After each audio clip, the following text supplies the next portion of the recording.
বিবাহিত মহিলারা এড়িয়ে চলেন এই দেবীকে। ইনি হলেন দেবী ধূমাবতী। কুঁচকে যাওয়া চামড়া, পরনে সাদা শাড়ি, চুল এলোমেলো, কখনো কাক বা ঘোড়াবিহীন রথে চড়ে আছেন।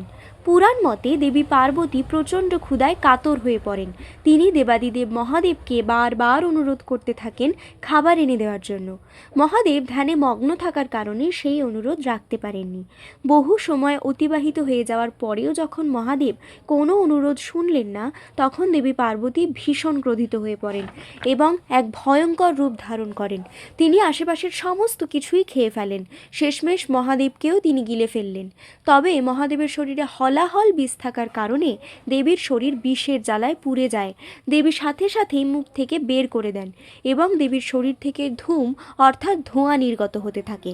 এবং এই সময় মহাদেব দেবীকে নাম দেন ধূমাবতী। যেহেতু তিনি তার স্বামীকে খেয়ে ফেলতে চেয়েছিলেন, তাই এই দেবী সর্বদা বিধবা আকারেই পূজিত হন। দেবী ধূমাবতী কষ্ট ও ক্ষতির প্রতীক, তাই বিবাহিত নারীরা এই দেবীর পুজো এড়িয়ে চলেন।